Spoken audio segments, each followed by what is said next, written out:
So Monica is someone I've known from afar, and then I eventually got the opportunity to meet at a networking event recently and discovered that she's a real beacon in the market for product management, and has been doing some amazing things here. Marrying that with our sort of ongoing interest in trying to, knowledge share within the business and connect ourselves with the market to become better recruiters, and that's a two-way thing for both the client community and the recruiter community. We thought product management would be a great topic to cover off. I've been in recruitment for 22 years, and I think if someone put me on the spot and said, Sam, what's product management? I'd still probably struggle to answer it to this day. There we go. I think it's one of those really fluid sectors. That's probably not because we don't know what we're talking about, it's just by its nature, it is fluid, it's always changing and evolving. With Monica's expertise, we're going to look to demystify some of that and give ourselves a bit of a framework to work around, as well as some of the trends in product management, so we can stay abreast of those. Why don't you start by just telling us a little bit about yourself and your background and what you're doing to this day? That would be great.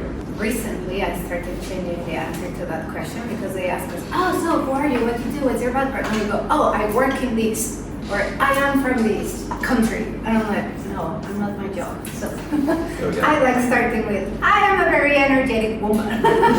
That's it, that's who I am. I'm a very energetic woman. That I happen to be from Mexico. And then basically my story is like, I'm originally from Mexico. Mid-20s, I moved to the UK to study my master's. My first job was in bank.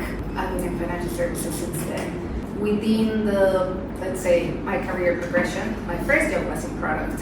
When I then moved to the UK, did my master's, and then I continued in financial services, but different roles. And eventually, I was in Barclays, one of the big banks, and I was like, I kind of like product. And I moved back to product, and then it was one of those times that you're lucky, you're well prepared, you say yes, and then I jumped from corporate to the startup world to start one of the first challenger digital banks in the UK, one of the first ones in the world, at a time when we didn't have a banking license, we didn't have a name, it was just a concept.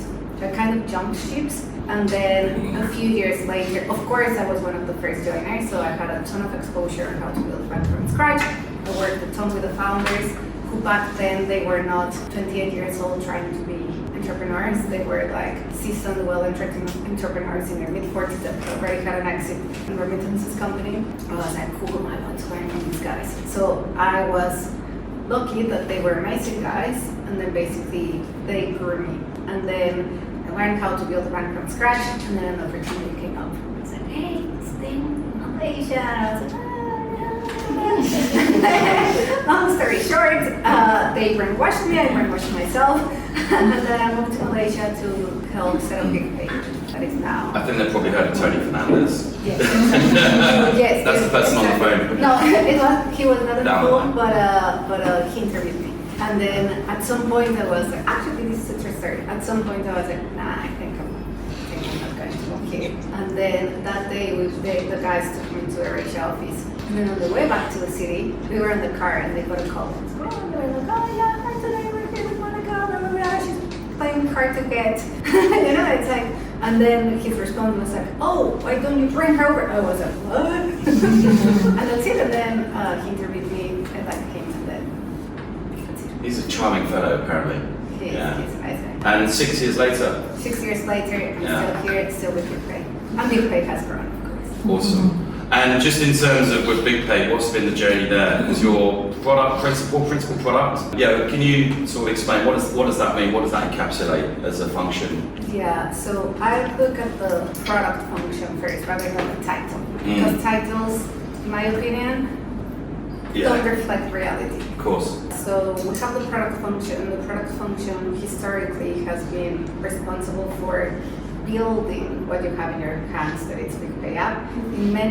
In some people's eyes, product means doing beautiful screens, UI, UX, and that's it. But it's not that only. Yes, we do that, but it's like understanding your customers, thinking of the flow. But I cannot go to the CEO and say, hey, we're ready to launch this feature.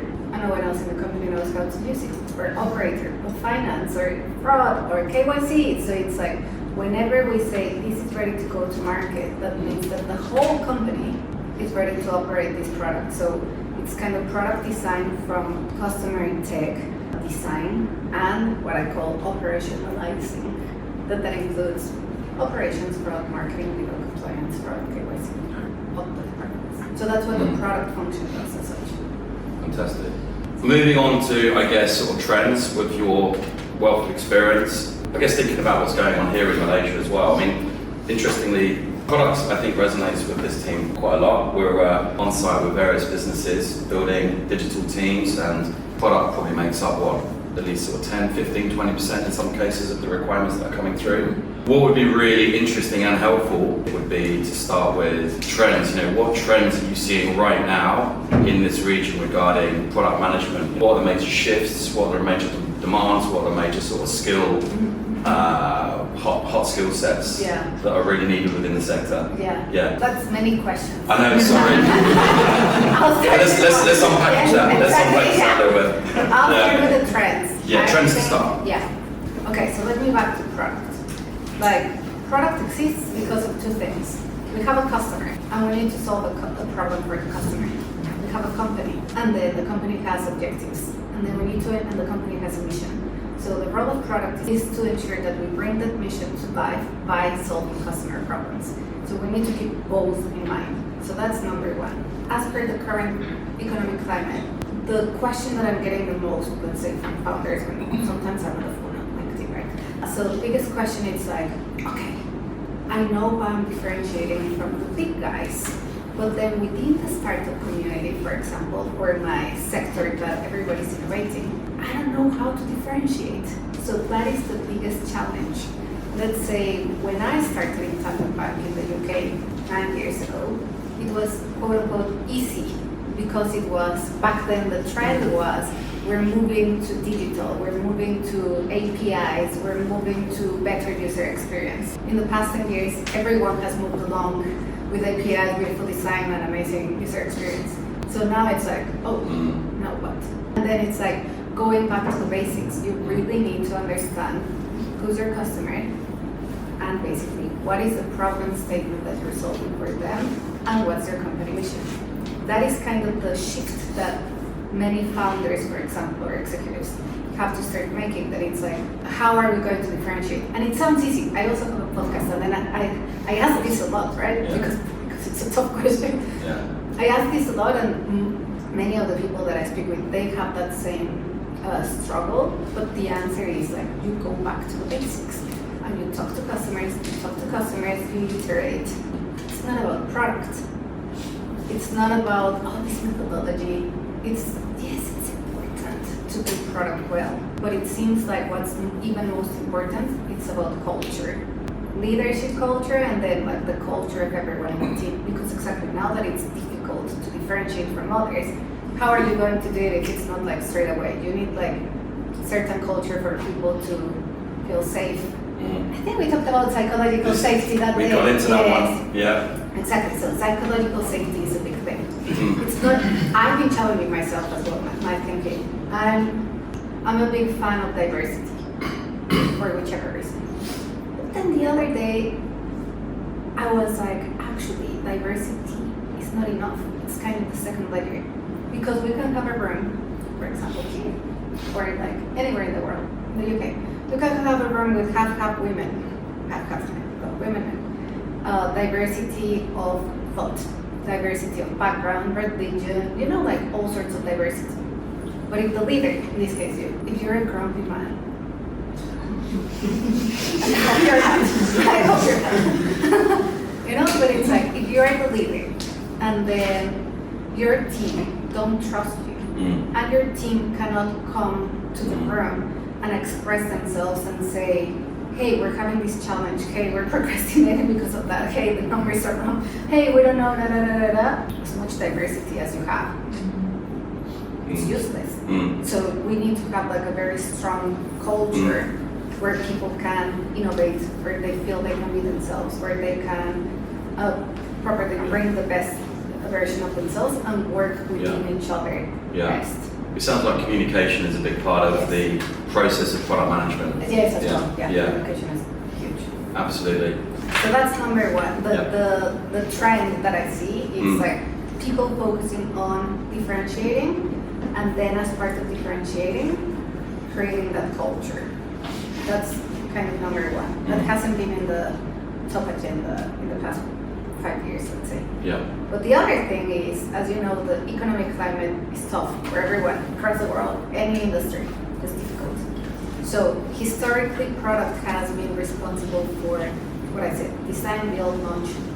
That's it. And then you have functions like marketing. Oh, they need to grow. And then you have a commercial team. Hey, they need to ensure that the numbers make sense. Lately, what you're seeing is product as a function, or the company as such. Everyone is focusing a lot in profitability. So if you are a product manager and you struggle with numbers and case studies, and you don't need to be the expert, the finance team will help you put it together. But you need to have that numbers acumen to see how what you're doing is going to impact your KPI, so that then it's going to lead to profitability. That's the biggest shift on profitability, and then it's like working with the marketing team to grow. It's not enough just to build and launch and we'll keep it. No, it's like the scope has changed, so it's more demanding now. You need to build on the other skills, and these are unicorns. It's very difficult to find those people. But then the important thing is that they are not scared of the numbers, and that they are willing to learn. It's important. They're willing to learn.